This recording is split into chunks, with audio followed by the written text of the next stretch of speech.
You're listening to the Empowering Process podcast with your host, Gail Kraft. Listen as she holds frank discussions around how your purpose, being present, and trusting your power impacts your life. Whether you're an entrepreneur, leader, or developing your vision, you'll find wisdom and insights you can utilize right now. Welcome your host, Gail Kraft.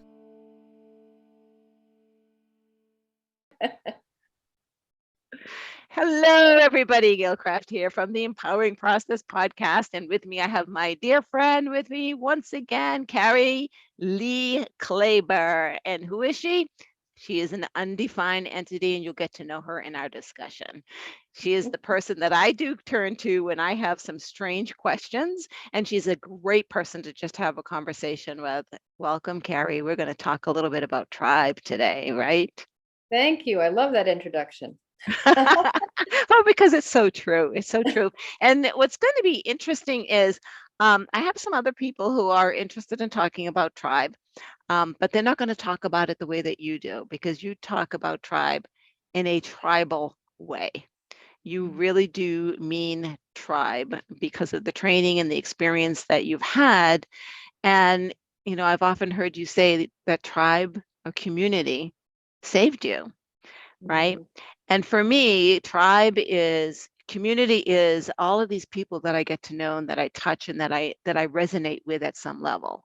Tribe is that smaller group of people that have my heart, right? That I can hand them my heart and they're going to hold it in their hand and I know it's safe. And they're going to tell me the truth from love, right? And I can tell them the truth from love. That to me is tribe.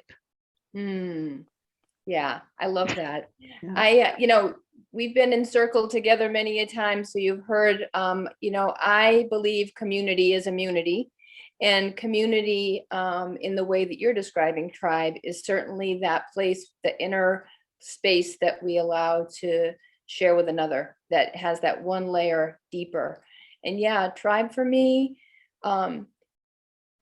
it saved my life in the way that, and when we spoke last time, I came into this world basically very reactive and responsive to my environment and didn't feel comfortable in it, didn't feel comfortable with myself. And until my life path crossed the idea of shamanism, did I start to actually see myself in a different way, that a community could offer me a new perspective that I hadn't had before. My family with my children started me on that path, because once another being passed through and is looking at me from that direction, I started to see myself in different ways that I never had before. Yet the larger community, when I had the idea of what tribal culture might offer, was the idea that we all matter. We all matter in our conception before we're even in this body. And we matter when we leave this body, because we have left an imprint and have a purpose that we can play after we have left. And that was something that my New England upbringing had not brought to my attention. Right. So yeah, the whole concept of you are in existence before you're even here, and that your existence matters when you're gone. That part I believe people understand, because they talk about people that have passed, how they've impacted them, how they make choices based still on the learnings and the teachings that they got from people who have passed. But the concept of someone coming is very interesting, because for me, my son, a little bit, but my daughter very strongly, I could taste her before I was even pregnant. I knew she was coming. I knew that child was waiting for me. That spirit was waiting to come into my life. I had no doubt the moment I was conceived that I had conceived, and I had no doubt that it was her. It was insane. It was insane. My son, I felt, but not the same way. not the same way. So yeah, the energy was there before, during, and definitely she's already left an imprint on this life for sure. Right. And she's discovering her own, and I love watching people when they step into discovering their own. And it's not alone. You need tribe in order to discover who you are, right? I fully agree with that. And like I said, without the community, I really truly feel there were a number of times in this lifetime that I would have chosen to leave it. I didn't feel purposeful. I had quite a bit of despair, and the community reminded me of what my purpose could be if I would step into it. They didn't tell me who to be. They didn't tell me what to be. They said, we know who you came here to be, and until you know that, we'll hold the space and try to help you remember. Right. And the holding the space, that's a very interesting concept. I had a conversation with my daughter about a relationship that she's in, and she's like, so how do I ask this question? Right. And I gave her an example that was, first of all, speak your truth, right? But you speak your truth from love, and it went something like, I really do appreciate and recognize that you have done this and that you have done that, and I love you for it.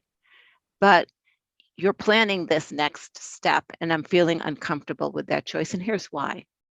So I'd like to talk to you. So this opens up, creates the space, a safe space for him to have a dialogue back without feeling, blamed or attacked or anything. And it ended up being a beautiful conversation, right? And that's what tribe does for you. They say, we love you. We know we see you before you even see yourself. And, we'll hold a mirror up if you need it. Right. But from love. Right. Yeah.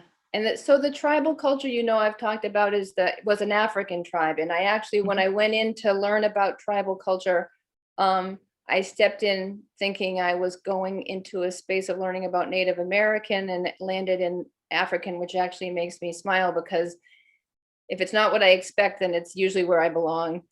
So that culture was foreign to me, although the calling is what led me to start to search for conversation around tribe. And so belonging, feeling like you belong is, I believe, a necessity to feel a fulfilled life. Sure, we can walk around the world and be alive. We can be breathing and our heart can be pumping, but that doesn't mean that we feel a fulfilled life if we're not in relationship with community that feels like we belong, that feels like we have a unique purpose to offer. And so when I was in nursing and I started a family, I went kind of searching for my tribe. I kind of thought that medicine and healthcare might offer something like that. Then I looked into religion and I thought that might offer something like that. And then the kids, when they started school, I thought the school might be my new tribe.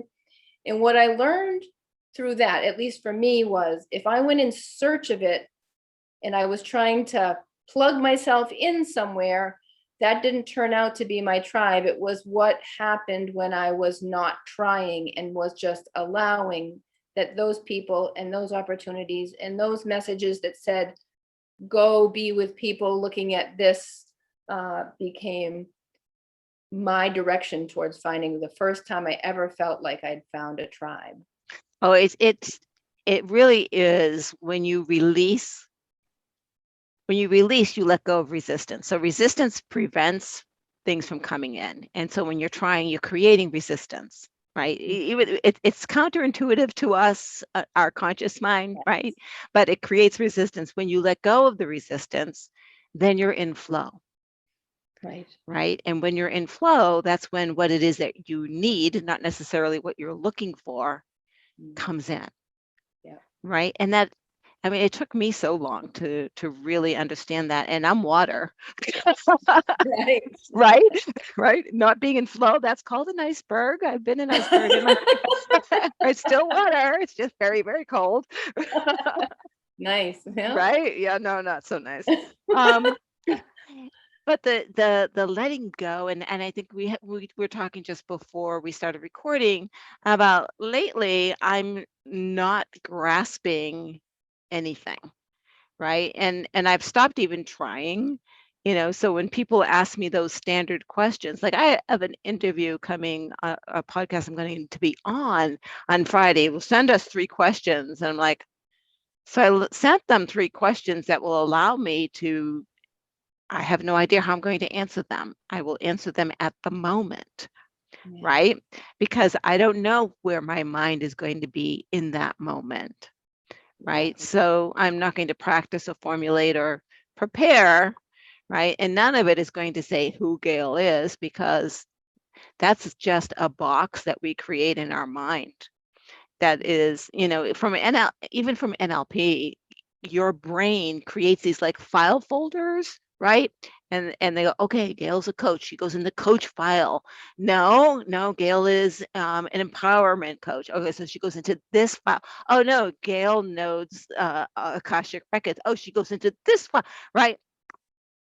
We are who we are, ever changing, and Tribe understands that. And that's what I loved about this particular tribal idea. And oftentimes, tribes don't choose a name like Gail and Carrie. They choose a name like Running Water or Flowing, Rising Mountain. They don't choose a surname that has to do with a bound idea. It's very fluid. It's very alive. And I love my name. I was grateful that my parents gave me my name Carrie, because caring is all I ever knew how to do. But beyond that, I've really thought, and you and I've talked about, like, my labels. am really, really releasing my labels that I used to hold on to for dear life to identify with. And in theory, the functional and healing tribal model would support me being and who I am, and being fluid with who I am, and allowing adaptability and allowing evolution, not put Carrie in a box that says when she comes out, she's going to be the tribe's XYZ. Right. So that's been fun, because I've had, since I stepped into the idea of what tribe meant to me, that was about 2010. I've held circles and been in community where I get to watch the ebbs and flows of ins and outs, and that whole idea of expectation of interviewing who you are, and then the next day interviewing who you are again, and interviewing who you are again, because I won't be the same person that entered this podcast moment when we complete this podcast. Right. Yeah. Right. Because we've had conversation, we've shared new ideas with each other, we've shared perspective, we listen and get curious about, well, what does that mean to me? Right.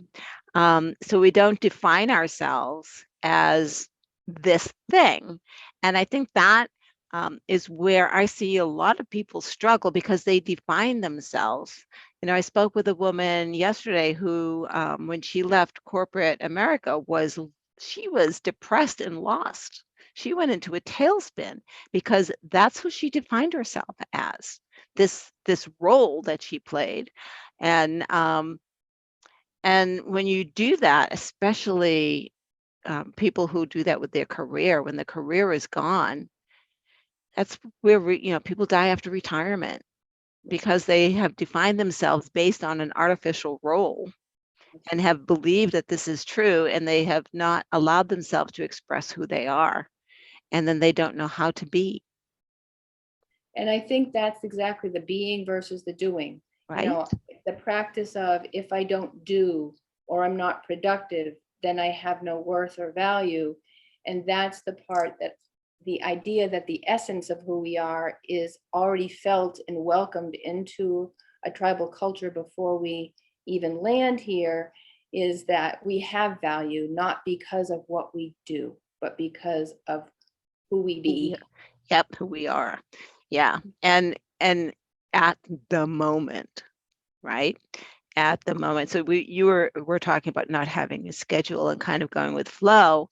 And that's what's been happening to me. So this year has been, my word is minimize. So I've been getting rid of things, and that creates space, right? And I still, before I go to bed at night, look to see if I have something on my calendar, and I have created space on my calendar. It was getting so crammed up. I'm like, no, that's not minimizing, Gail. Right? So no, if you want to speak to me, I'm not taking more than so many meetings a week, right? So many podcasts, so many one-to-ones. And I've been getting messages like, I can't meet with you for like 3 weeks. I'm like, yeah, so schedule it when I'm available. Yeah. We'll do have flexibility. Not with you, stranger. No. No, that's my time, right? And to honor that. And I have no set plans every day, Yeah.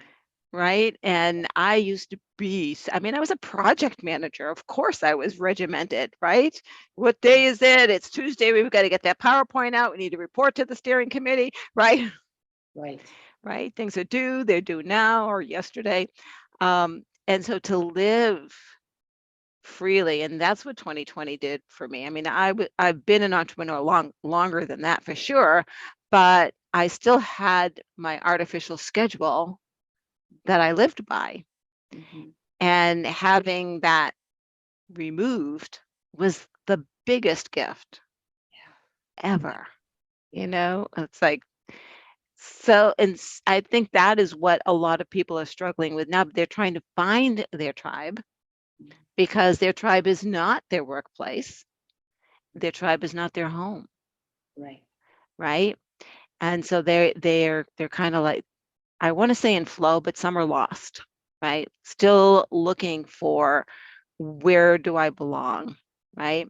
And they don't know what to do, And right? I think that can be a gift if It it's is, allowed to be. And that's right? the whole back to the searching thing, is when we go searching instead of allowing or opening space for ourselves.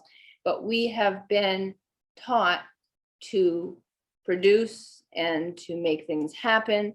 And back to the fact that functional, original tribal cultures lived by, rise with the sun and end your day when the sun is complete, and talk to the moon and talk to the stars and talk to the plants and talk to the animals and communicate that was the schedule of living that was natural. And we ourselves have that same season. We go seasonally, and we have a rhythm that we've learned to bypass with our mind and what other entities say our structure of our day should be.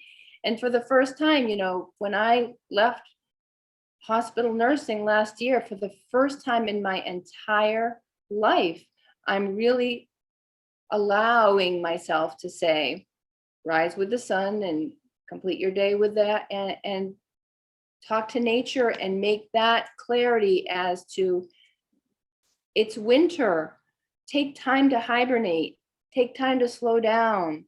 Allow the pause, and that whole lost feeling that I know I've had many times, and I witnessed many people having, is that lost feeling of, well, I must be lost if I'm not doing. It's back to the doing again. Well, pause. Like, allow yourself to hear the messages of your rhythm. That is what I discovered in 2020. It's my natural rhythm. We talked earlier, before, again, the podcast, about alchemy.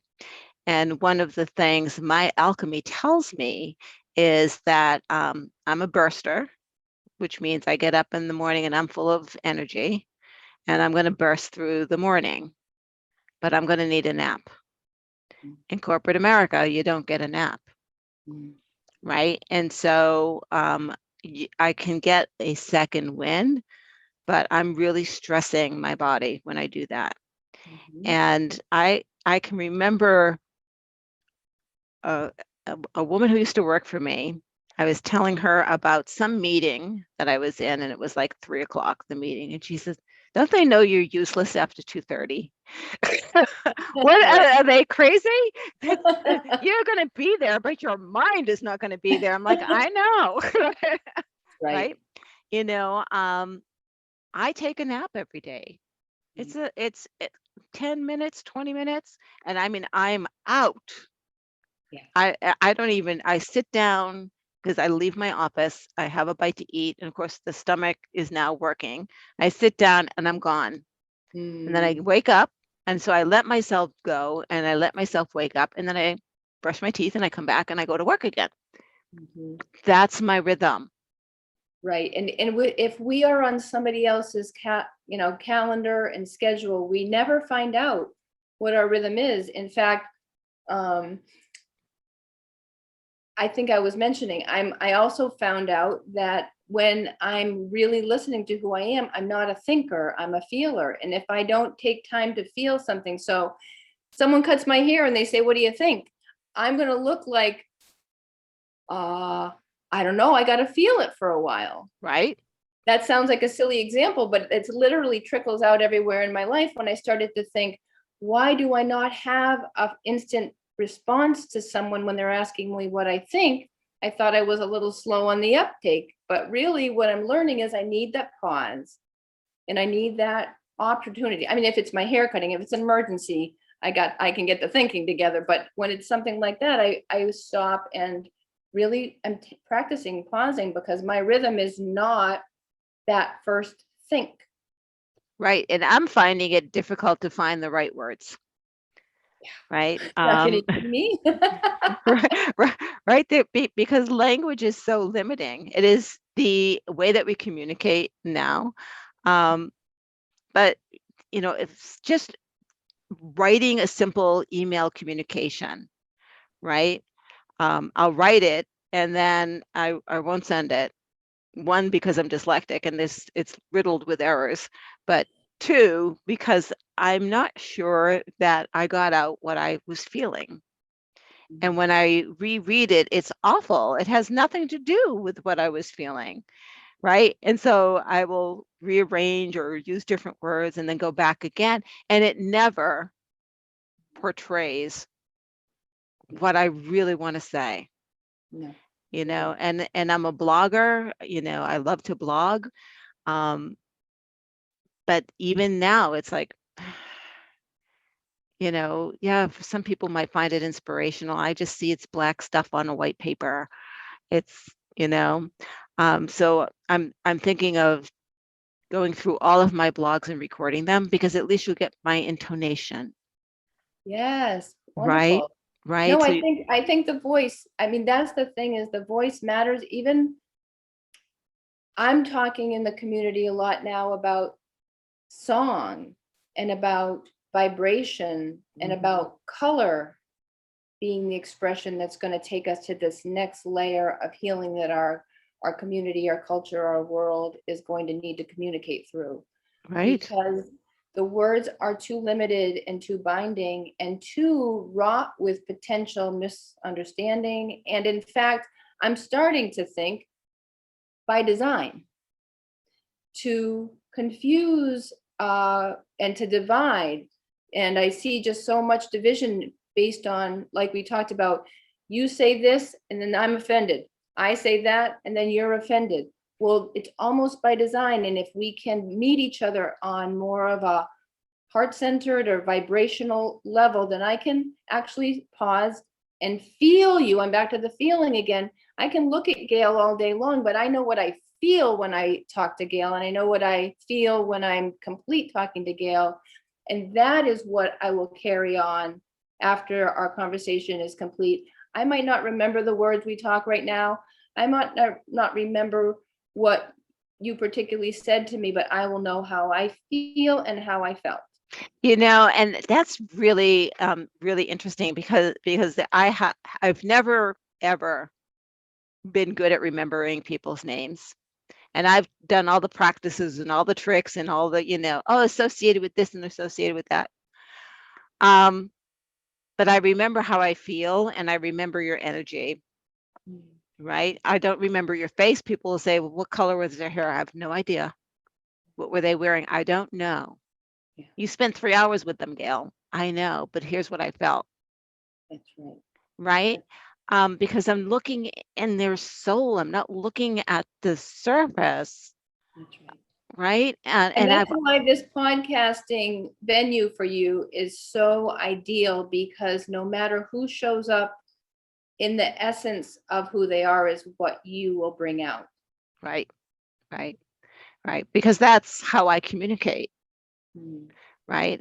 Which is why I was such a good boss, because I communicated with my staff that way. I knew instinctively what they needed from me.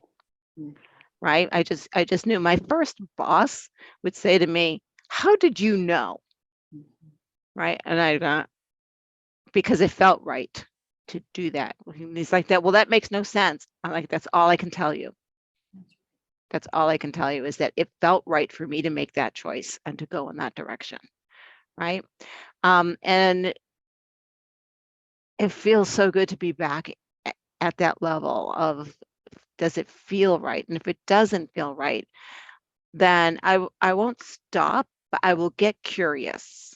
Well, why doesn't it feel right? Is it my ego stepping in the way? Is it fear stepping in the way? Or is it my instinct telling me that this is the wrong? So I will get curious before I decide to change my direction, because sometimes it's ego, right? Right. And so that's when you have the resistance and you have conflict, and you have to kind of step back and take a look. And again, tribe helps with that. I mean, Carrie, I've called you like, right, what the heck is going on right now? Right. And I have answered the calls from people, right? I told you before we got on about I was on a call just before we met, right? A friend is like, okay, she's calling out for help. I'm gonna answer the call, right? We are there for when someone is in pain, and we are there when someone is in celebration. And that's the thing, Gail, is the thing about tribe. And when you really know you've found a member, and a tribe can be 2 of us, right? When you found a member of your tribe, they are not telling you, they are allowing you to find you, and reminding you that you know everything you need to know. Right. There's in the I think it's Native American culture, they have like tracking, right? Where they go out into the woods and they can track based on scent, based on tracks, based on what they notice a stick is broken. Then they can, if they're trying to find someone or something, they can use all their senses to try to track the next, step that they're going to take. And that's what I feel like honing in on this information and intuition is like we're trackers. And that is one of the things that my shamanic mentor and community offered me, is that, when you hear this, that can mean a message that, it supports you. I mean, they really went to the nth, where when a dog barks and when a train toots and when you see these particular animals, these have particular meanings that can help you find the next step on your path. And it's really been, like I said, life-changing and perhaps life-saving. Because when I was going down the chute or down the spiral or down the toilet, those little messages of an animal showing up, or a messenger from another person that would allow me to be me and be vulnerable in front of them, were those buoys and those life jackets that kept me afloat while I was trying to find my way. Right. And that is the key. While you were trying to find your way, one of the misconceptions I had as a young adult is that I thought my purpose was to save the world. I knew that I felt people. I knew their pain before they even said anything to me. I knew even what to do to heal it. I believed it was my responsibility. And what I've learned, it's not my job to fix anybody. I need to fix me and hold space for them in a tribal way, allowing them to find themselves or not, loving them anyway, That's right. right? And it's the loving them anyway that in our society doesn't work, right? And that's something that we have to relearn as we start to shed some of the things that our society, and that's not tribe, it's our society, has taught us, right? You punish the bad, and yes, there are consequences for your actions. Karma will absolutely make sure that there are consequences for your actions, good or bad. Karma doesn't know good or bad. Karma is just a reaction to what you put out there, right? It's just the universe reacting to what you're putting out there, and positive or negative, or however you look at it. In our society, we have grown up to be judgmental, not to judge. Judging we have to do. Do I go left or do I go right? Which way do I want to go? We're making a judgment, right? But judgmental is, I'm better than you, Carrie, because you just did that. And that doesn't work with me. One I of the will. best tribal stories, sorry. No, go ahead. One of my favorite tribal stories, and I've brought this to the community that I'm practicing, I'll call it self-governance, is that the tribe, if someone did a hideous crime, let's call it, and this was someone who was within the tribe, they would bring that person to the center of the community, and they would bombard them with messages of their remembrance of their goodness. When they knew that person, and they know that person is whole, and that person has forgotten that they are whole and that they are well. And that to me is a beautiful, beautiful message. I don't know its efficacy, but I love the idea of the fact that if we do something, even if it's horrific in the eyes of our tribe, that instead of, banning us and sending us away, they come together and say, we see your wholeness, we see your goodness, we know you've forgotten it. And having been in nursing and having had my dad in medicine, and it's been very clear to me this week that that model is about what is wrong and what the pathology of a situation is. I was taught year after year to look for what's wrong. And this shamanism brought in, and the tribal culture brought in, look at the wholeness, look at the wellness, look at Right. the fullness, not what is broken or needs healing, but remembered. Right. That and this has come up in my mind a couple of times, so I'm going to talk about it. When I lived in California, from time to time, I would go up to LA and go to Agape, which is Michael Beckwith's church. Michael Beckwith is one of the people from The Secret. And this one sermon he did just stuck with me. It was so amazing. That whole month was Remember to Remember. Every month he has a theme. And this month was Remember to Remember. And he got up there and he said, you made a choice to come here for this experience. You made a choice to bring a gift to this world. And in the passage, you forgot what that was. I want you to remember what that was. You're here for a purpose. Big or small, it doesn't matter. You have a purpose, and I want you to remember.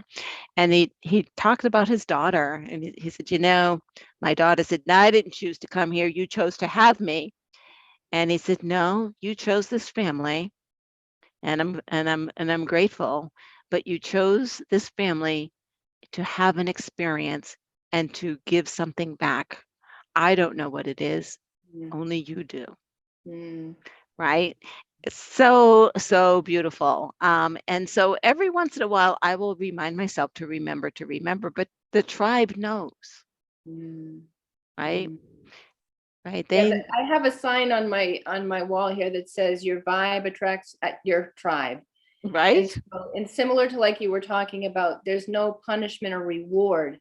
It's really just your vibe will reverberate and bring back to you whatever needs to be cleared, cleansed, remembered, seen. Right. And so I love that. Yeah. Yeah.